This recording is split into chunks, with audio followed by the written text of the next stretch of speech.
Viewers, आज हम CrPC के सेक्शन 40 को डिस्कस करेंगे,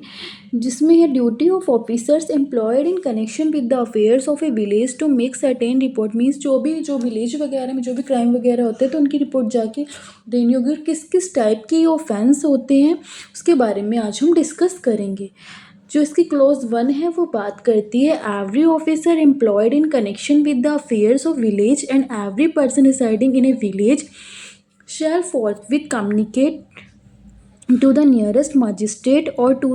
the officer in charge of nearest police station whichever is nearly any information which he may possess respecting। Mean अगर कुछ भी ऑफेंस होता है, हमें पता लगता है कि ऑफेंस हो रहा है, तो हमें जो हमारे पास के नियरली मजिस्ट्रेट और हमारे ऑफिसर है, ऑफिसर इन चार्ज है, जो भी पुलिस स्टेशन पास लगता है वहाँ पे जाके हमें बताना होगा। उसके बाद बात करें the permanent or temporary residence of any notorious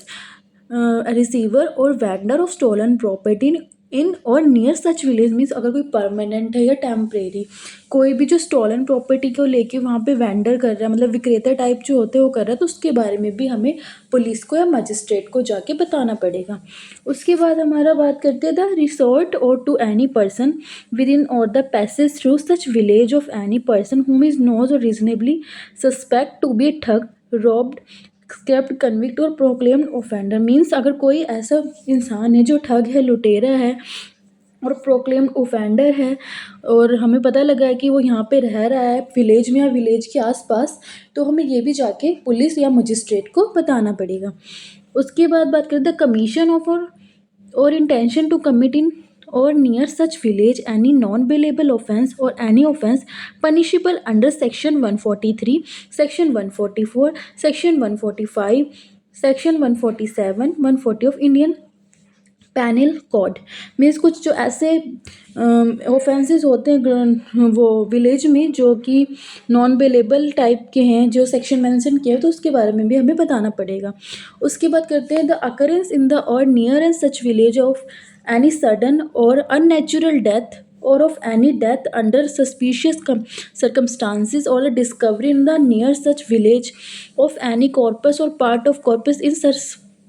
circumstances which lead to reasonable suspicion that such a death has occurred or the disappearance from such village of any person in circumstances which lead to a reasonable suspicion that a non-bailable offence has been committed in respect of such person। Means अगर गांव के आसपास जो भी हमारा ग्राम है उसके पास कोई भी हमें अननेचुरल डेथ दिखती है, किसी की बॉडी दिखती है जिससे जो हमें लगता है कि यहाँ पे बॉडी है, शव निकलता है सब, और कोई मतलब कोई इंसान गायब हो गया, तो इसके बारे में भी मजिस्ट्रेट या नियरेस्ट पुलिस स्टेशन में जाके हमें रिपोर्ट करनी पड़ेगी। और इसके बाद हम बात करते हैं the communication of intention to commit at any place out of India near such village any act which is committed in India would be an offence punishable under any of the following section of IPC like 231 to 238, 302, 304, 382, 392, 399, 402, 435, 436, 449, 450, 457, 460 इस type के offences इसमें added है। आप खुद भी देखेंगे तो आपको समझ आ जाएगा। उसके बाद हम बात करते हैं कि any matter likely to affect the maintenance of the order of the prevention of crime or the safety of person or property respecting which the district magistrate by the general or special order made with the previous sanction of state government has directed him to communicate information। means कोई भी चीज़ बनाए रखने के लिए, व्यवस्था वगैरह बनाए रखने के लिए या फिर जो ऑफेंस है उसको रोकने के लिए, और जो भी जिला मतलब जो भी हमारे डीएम वगैरह होते हैं, जो भी हमारा डीएम होगा और जो डीएम होंगे वो हमारी जो स्टेट गवर्नमेंट की परमिशन से कोई स्पेशल ऑर्डर भी पास करेंगे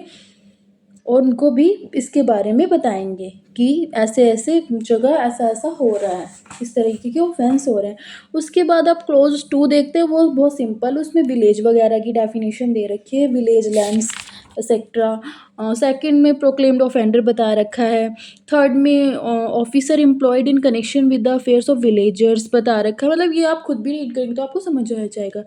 आई होप आपको सेक्शन 40 अच्छे से क्लियर हो गया होगा। Thank you.